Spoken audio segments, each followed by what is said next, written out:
mi entrada a la Secretaría de Educación Pública, he mantenido un vínculo constante con la Secretaría de Educación Pública, con la educación y la cultura, estando en otro tipo de actividades o en otras secretarías de Estado, como la Cancillería de México o la Secretaría de Gobernación, en cuestiones de cine, de radio y televisión. De manera que lo que tengo atrás de mí son, pues, afortunadamente de un lado y desgraciadamente de otro, 50 años de experiencia en conocer el sistema educativo mexicano, su difusión de la cultura, la formación de maestros. Bien, yo entré a la Secretaría de Educación, mi nombramiento estaba firmado por don Jaime Torres Bodet, secretario de Educación, en 1961, como un simple traductor en el Museo Pedagógico, en donde se estudiaba la historia de la educación en México y algo de historia comparada de la educación. Por eso pude entrar ahí para traducir de inglés y del francés informaciones que nos llegaban de otra parte del mundo. ¿Qué sucedía en los años 60? Pues teníamos a un presidente que había sido orador en la campaña del secretario de Educación Vasconcelos, que era el licenciado Adolfo López Mateos, y a un secretario de Educación que a los 18 años había sido secretario particular del secretario de Educación, que era Vasconcelos. Pero ese hombre, 60 años después, se convierte en secretario de Educación por segunda vez, porque había sido secretario con Ávila Camacho. En la segunda ocasión, que es secretario de Educación, se convierte en un secretario de Educación emblemático.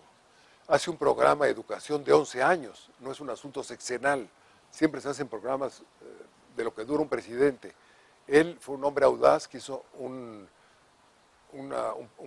plan educativo transeccional, 11 años, que fue una gran obra.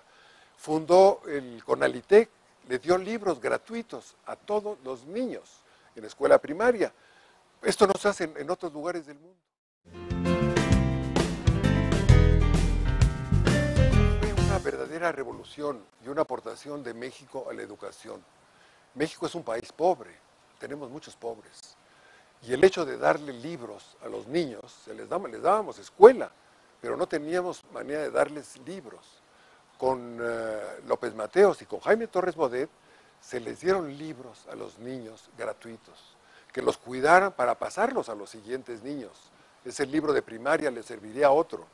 Son millones y millones, es una cifra astronómica lo que se ha hecho en los libros gratuitos.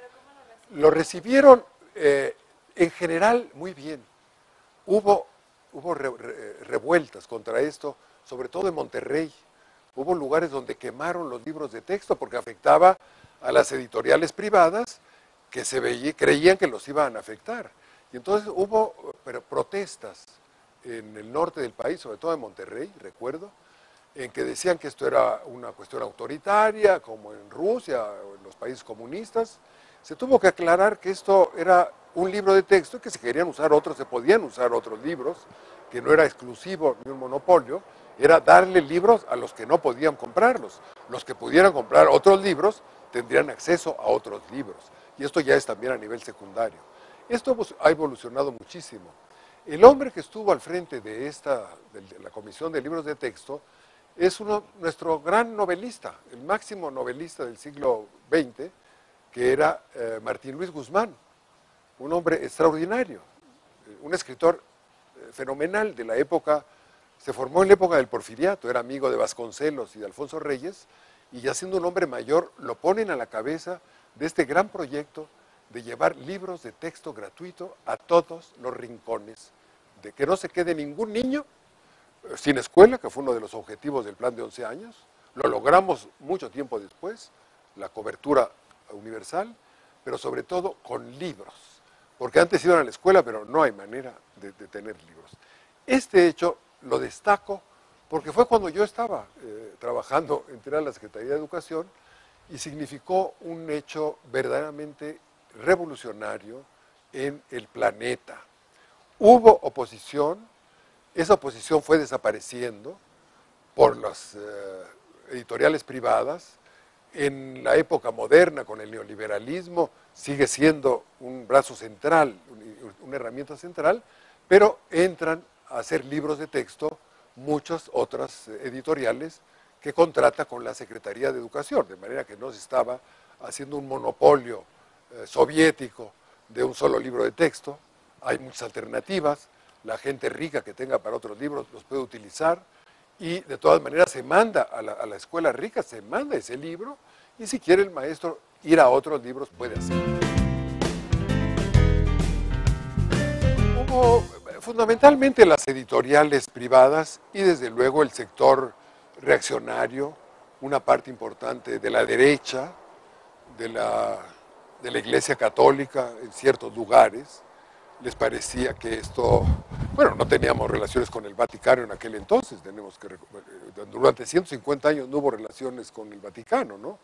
Entonces hubo una protesta por escuelas religiosas, privadas, que querían dar libros, pues hasta contrarios a la explicación histórica más objetiva de la historia de México, ¿no? Hubo esa crítica, pero yo creo que ya a 50 años de distancia podemos decir que fue mínima, ¿no? Absolutamente mínima.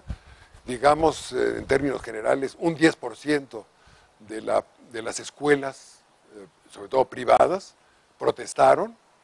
El 90% de las otras escuelas privadas no protestaron, y las escuelas públicas estaban encantadas con tener libros gratuitos para la gente pobre, ¿no? Yo creo que así podríamos sintetizar la gran acción educativa, democrática y original de México con la Comisión Nacional de Libros de Texto Gratuitos.